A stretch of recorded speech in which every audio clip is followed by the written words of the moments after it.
55 cents an hour? You must be kidding me.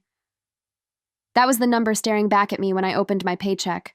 My name, Claire Harrow, printed in bold right next to it, right beneath the sharp yet merciless signature of our CEO, Lucas Kerr. This was not a typo. It was deliberate, and worse, it was not private. The payroll system updated publicly for the entire company. 17,000 employees could see the humiliation Lucas had chosen to carve into my life. Almost immediately, my phone buzzed. A message from a coworker lit up the screen. Riley, was this a mistake? My throat tightened. No, it was not. This was exactly the message Lucas Kerr wanted everyone to receive, that I had been stripped of value, turned into a joke. The irony was bitter. For 12 years, I had kept this company standing strong as the coordinator of the human resources system. I was never on the cover of a magazine, nor shaking hands with investors. But my work touched every paycheck, every overtime approval, every schedule that kept production from collapsing. I was the invisible hand holding Lucas's empire back from being swallowed by chaos. Lucas never cared about invisible hands. He only cared about legacy. His dream was to hand the company over to his son, Brandon, a man who wore arrogance the way others wore cologne, and who treated the office like his personal playground. Brandon had never earned the seat I occupied.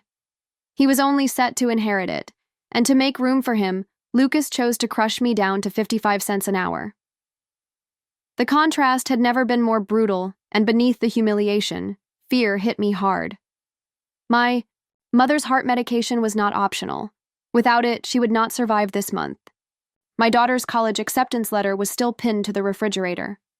Her dream was finally within reach, but dreams could not be built on spare change.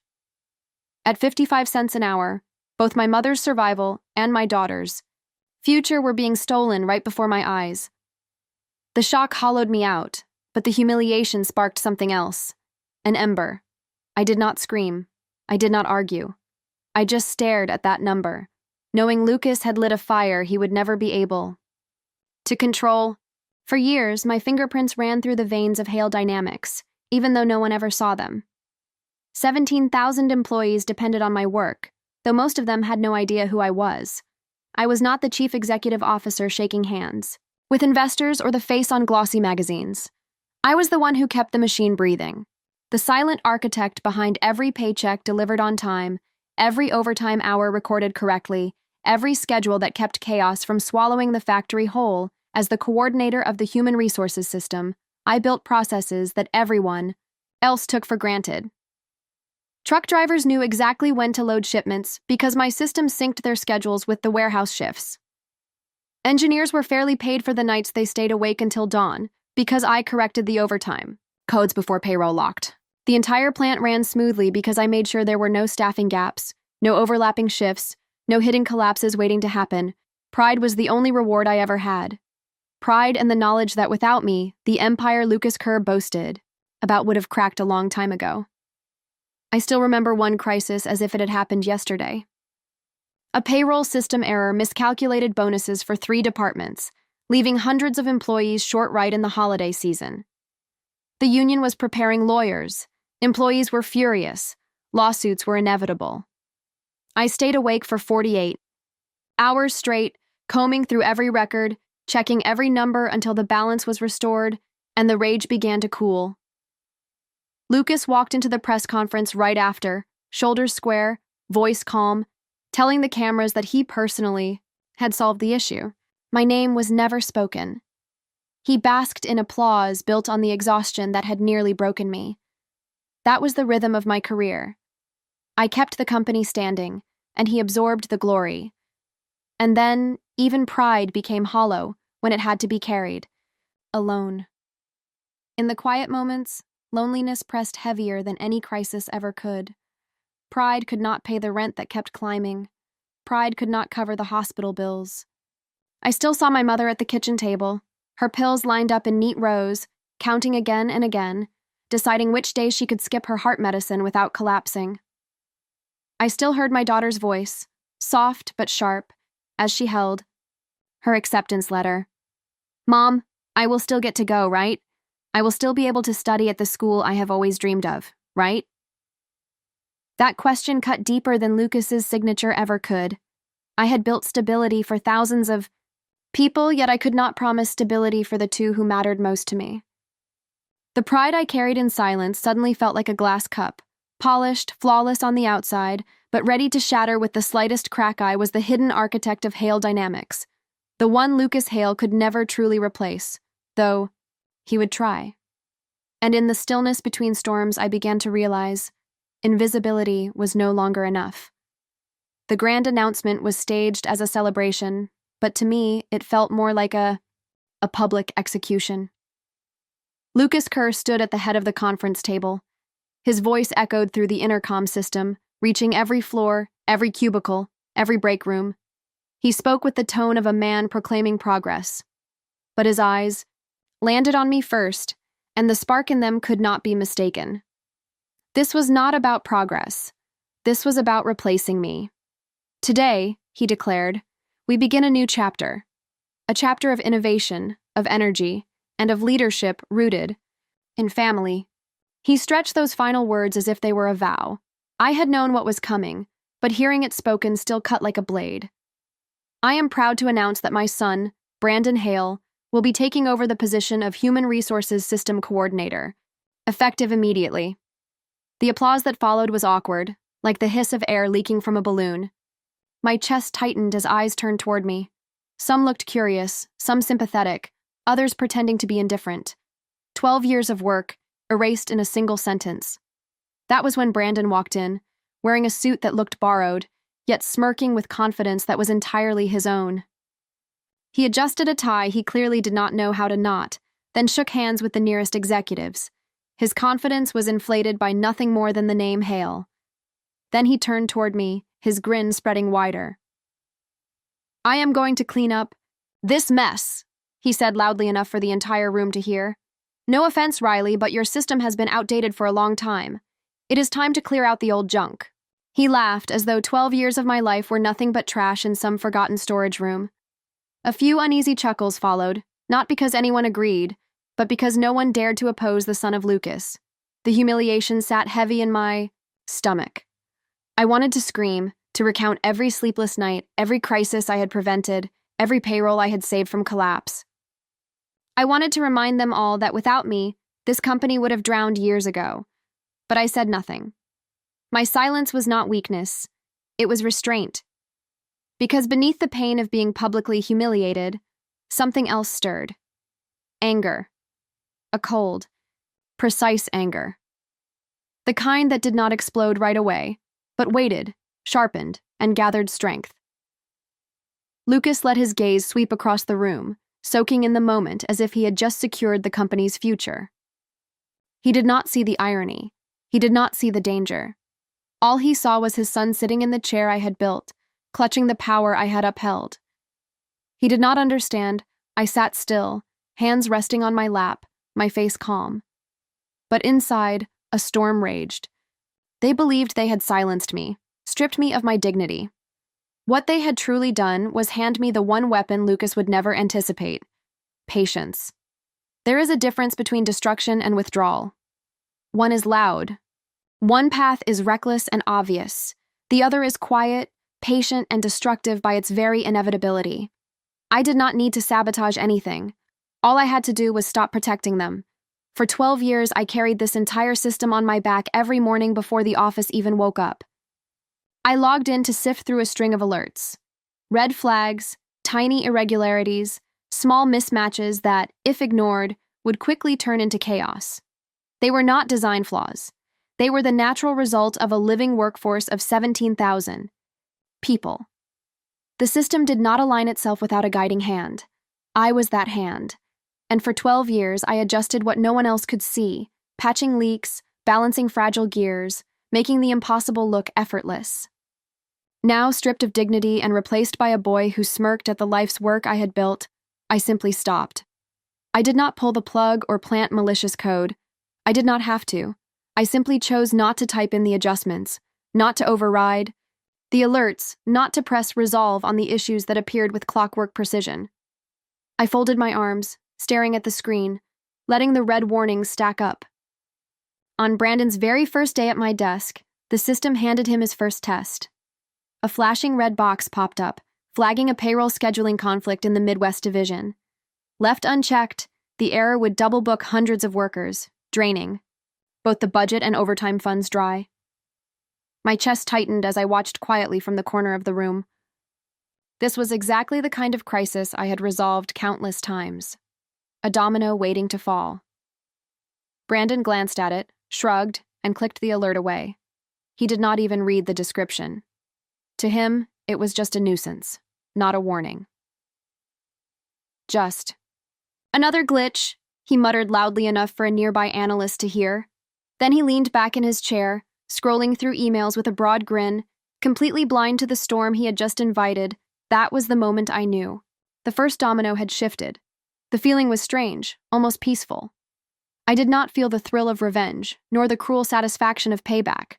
What filled me instead was certainty, calm, deliberate certainty. For years, I had been the invisible wall between Lucas's empire and its own collapse. He had treated that wall as a given, torn it down, and placed his son in its place. Now he would see what the world looked like without it. Silence was my rebellion. Restraint was my weapon. I did not need to scream or argue. All I had to do was let go in that quiet, a decision hardened within me. I would no longer rush to fix their mistakes.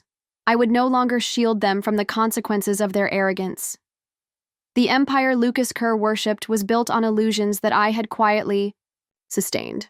Without me, those illusions would fracture, one red warning at a time, and as Brandon dismissed an alert that had once demanded absolute precision from me, I felt a steady fire ignite in my chest. The collapse had begun. Brandon wanted a chance to prove himself. The domino was Brandon himself. You could see it in the way he leaned forward in my old chair, his hands hovering over the keyboard like a pianist ready to strike the opening note of a symphony. The system console spread across the screen, glowing with red and yellow alerts, each one demanding careful attention, each one whispering of thousands of potential consequences. He did not understand any of it. To him, the alerts were not signals to be analyzed. They were just obstacles to be cleared away. "This is easy," he bragged to the analyst standing beside him. "Watch this." And then, with the confidence of someone who had never earned the right to be confident, Brandon pressed the button I had never once touched in 12 years. Approve all. The sound was only a soft plastic click, but inside me it echoed like a gunshot. My heartbeat surged, my breath caught in my throat. I had always known this system was fragile, but watching him give that order sent a chill straight down my spine. The effect was immediate. The screen flooded with green check marks. Line after line blinked as if problems were vanishing. To an untrained eye, it looked efficient, decisive, powerful. Brandon grinned wide, turning to the analyst. "See? Problem solved. That is leadership." But I knew better. The system had not solved anything. It was duplicating them. Every red alert he dismissed was being copied across the entire network. A payroll conflict in the Midwest Division multiplied into thousands of corrupted entries scattered through other departments. A small overtime miscalculation ballooned into hundreds of double shifts, all recorded as payable hours. Delivery. Schedules overlapped, canceled each other out, then reappeared as new requests. The machine was replicating chaos at a pace no human could ever reverse. My fists clenched, fingernails biting into my palms. This was the moment I had feared, and yet the moment I had anticipated.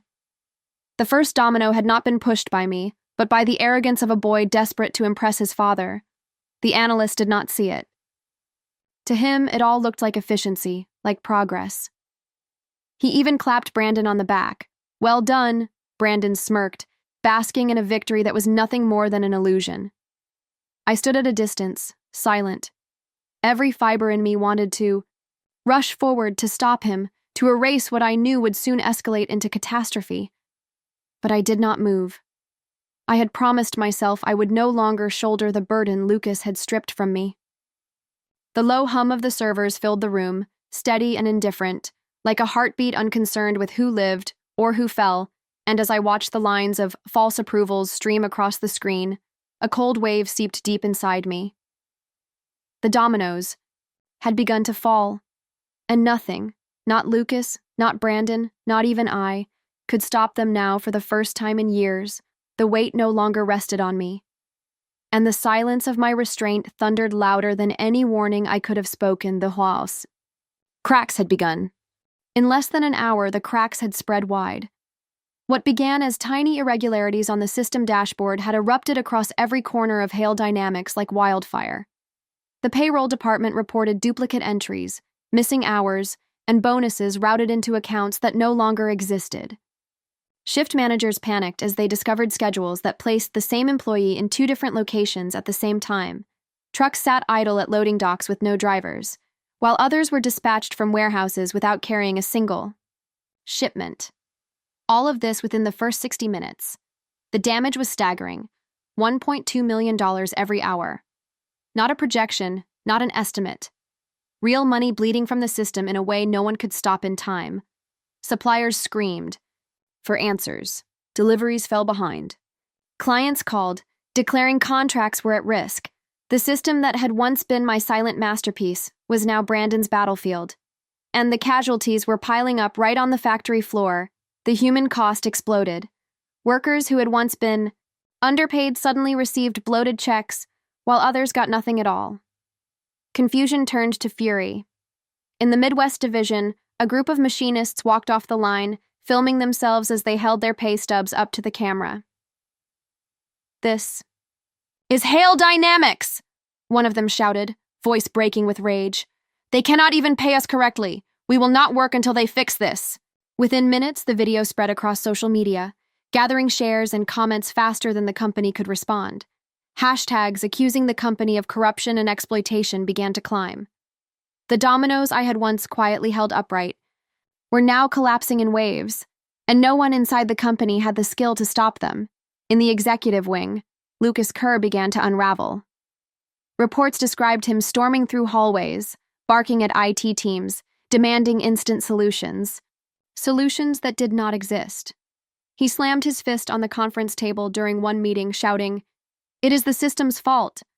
The system is broken." His voice echoed through the glass walls. But the faces staring back at him told the truth.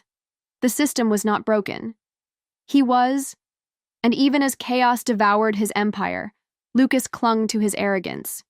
He refused to admit error, refused to see that handing power to his son had been the trigger for collapse. "We will get this under control," he insisted, his voice trembling under the weight of pressure.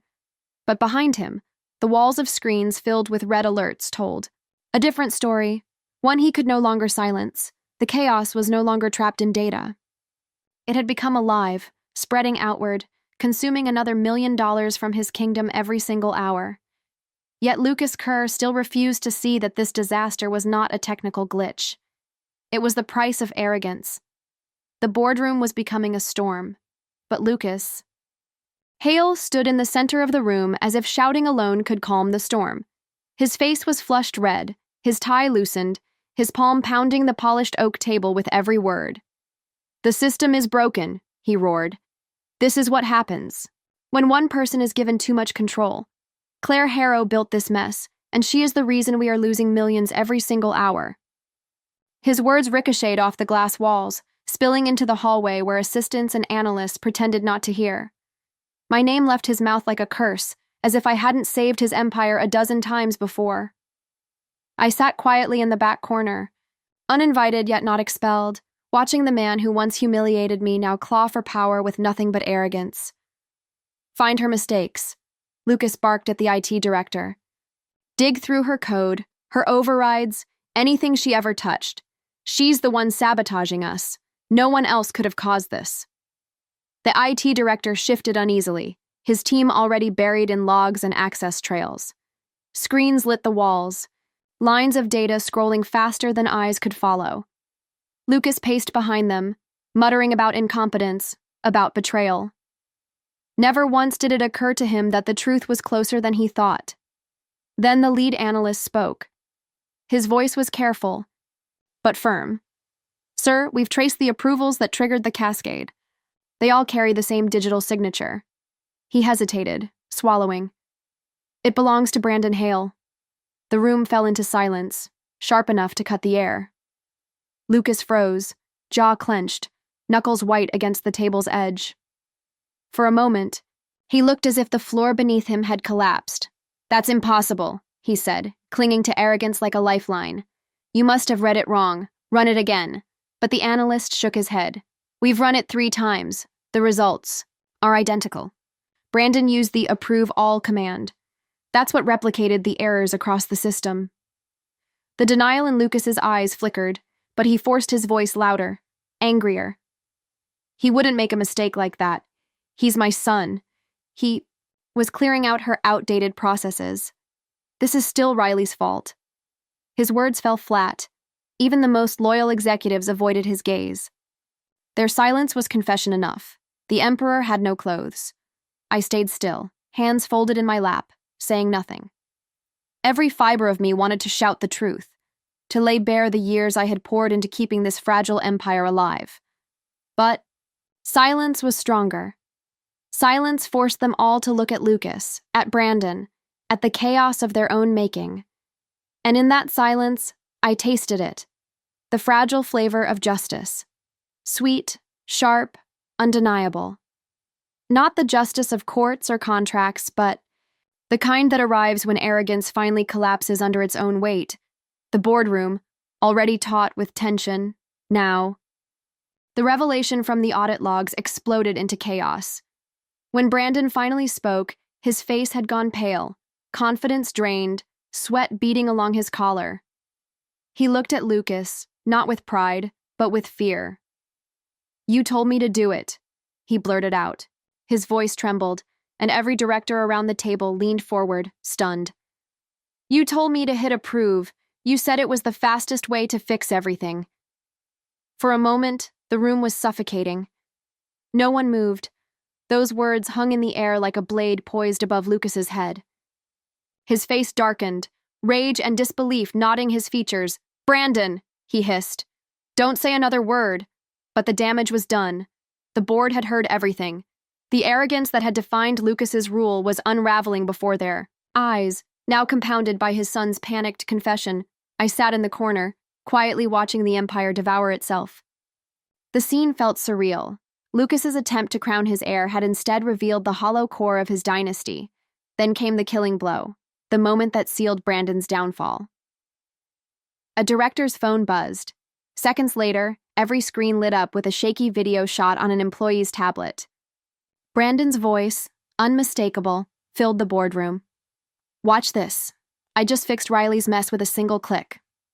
He bragged, grinning, tapping the approve all button as colleagues chuckled awkwardly in the background. "That's real leadership." The board sat in stunned silence as the clip looped. Brandon's smirk, his careless words, his self-congratulation, they spread through internal channels and leaked onto social media within minutes. The world now had proof that incompetence, not sabotage, had triggered a $1. 2 million per hour disaster, Brandon stammered, his voice breaking apart. "That's edited. I was just joking. It was just a joke." His hands shook as he swiped the phone away, but the director's eyes told him what he already knew. Context didn't matter. The truth was undeniable. Lucas, face flushed and desperate, slammed his fist against the table. "Enough! This circus ends now." He shot a sharp look at his aide. "Bring in the outside team." Within hours, a squad of independent consultants filed into the building, armed with promises of quick fixes and technical miracles. To the public, it looked decisive. Reporters camped outside the glass doors saw sharp-suited experts with laptops and binders whispering among themselves. Investors clung to the image of control being restored. Lucas forced a strained smile for the cameras, posing as a man who had acted swiftly, who had steadied the storm. And for a fleeting moment, it almost looked as if he had won. The system slowed in its collapse. Patches were slapped onto leaks. Red alerts dimmed for now. The bleeding seemed to ease to Lucas. It was a victory, a hollow one. He believed he had silenced me, erased my presence, and dragged the crisis back into the shadows, but I knew better. A patch never heals a wound. It only hides it, until the next blow rips it wide open. In that fleeting moment, Lucas allowed himself to believe he had. For a moment, the ship looked steady, Outside, consultants swarmed the building, bowing over server racks, hammering out commands, sketching flowcharts on whiteboards while cameras flashed through the glass. It looked like control had been restored. The red alerts that once flooded the screens now blinked less frequently. Lucas clasped his hands behind his back, jaw locked, striking the pose of a man who had made the hard decisions, but I knew what those fading alerts really meant. They were not cures. They were bandages pressed against a hemorrhage. By the third day, the consultant summoned Lucas into a closed-door meeting with the board. I was not invited, but I did not need to be. News traveled fast when panic was rising. An IT director repeated the meeting to a colleague, and that whisper carried on until it landed in my inbox like a secret no one could keep. "Sir," the lead consultant said, "we have mapped the system's architecture. It is unlike anything we have ever seen. Overlapping manual overrides and undocumented protocols. This is not error. This is the glue holding it together." "And we cannot replicate it," Lucas snapped. "Then fix it. That is why I brought you here." The consultant's voice was calm, but his words landed like a fatal strike. Only the original designer can stabilize it. Without her, every patch we attempt spawns 2 new failures. The system is not broken. It is resisting us. It was never built to operate without Riley Stone. The silence that followed weighed heavier than any shout. For a moment, the armor of Lucas's arrogance cracked. He had handed his empire to outsiders, and they had just told him the one person he discarded, the one he humiliated, was the only key left, but before he could regain his footing, the second blow landed. A major investor, Titan Holdings, released a press statement. Their words cut sharper than any technical report. "We no longer have confidence in the leadership or the infrastructure of Hale Dynamics. Effective immediately, we are withdrawing all capital." Within minutes, the market struck back. Company stock went into freefall, brokers scrambling to cover their positions. Phones rang without pause, screens bled red, numbers dropping faster. Then Lucas could catch his breath. The boardroom erupted in chaos. Directors shouted over each other, demanding answers, pressing Lucas to resign. He slammed his fist on the table, shouting that this was not the end, that it was only a temporary setback. But his voice no longer carried the weight of authority. It carried only the stench of desperation from the outside. The picture was undeniable. For a brief moment, Lucas had stood tall, believing the storm could be contained. Now, the hope he clung to shattered, replaced by a reality too sharp to deny. His empire was collapsing, not because of sabotage, but because of his own hand. And as that kingdom fell into free fall, I remained silent, watching the inevitable unfold before my eyes. The collapse was absolute. Lucas Kerr and his son Brandon lost everything. The board stripped them of power. Investors turned away, and the empire they once clung to as untouchable crumbled under the weight of their own arrogance. Worse still, when Lucas turned to the insurance companies to stem the bleeding, every door slammed shut. Investigators uncovered falsified records, altered policies, years of manipulation. Insurers refused to pay a single cent. Every dollar of the $1.2 million hemorrhaging each hour fell directly on Lucas's personal fortune. The mansions, the cars, the legacy, all liquidated, stripped bare, erased. The media descended like vultures. Headlines consumed every business page and evening news broadcast. The Hale dynasty collapses. The phrase echoed across networks and social platforms until it became shorthand for arrogance destroyed. Clips of Brandon bragging replayed, beside footage of Lucas screaming in the boardroom. The world watched father and son unravel in real time, and I no longer stood in their shadow. I had stepped aside, and it was silence that accomplished what my words never could, yet life has its own quiet poetry. Days after the fall, a rival conglomerate reached out. They had followed the story, read between the lines. They knew who had kept the gears turning for 12 years. Their offer was more generous than I had ever imagined. A senior advisory role in operations, a salary many times what I had earned before, and benefits strong enough to guarantee my mother's heart medication would never again be rationed. My daughter's tuition fully secured, for the first time in years, the weight lifted. Not just the financial burden, but the crushing weight of dignity denied. The dignity Lucas had tried to strip from me was mine again. Intact, I remembered the first time I looked at my paycheck. The humiliation of 75 cents an hour, the whispers from colleagues, the terror of watching my family's future slip away. And then I thought of where I stood now. The scales had balanced. Justice had been delivered. Without my voice ever rising above a whisper, I had not fought. I had not screamed. I had simply stepped aside, and the silence of falling dominoes became my justice. Sometimes justice is not loud. Sometimes it is the quiet certainty that arrogance will destroy itself, and that dignity, at last, will find its way home.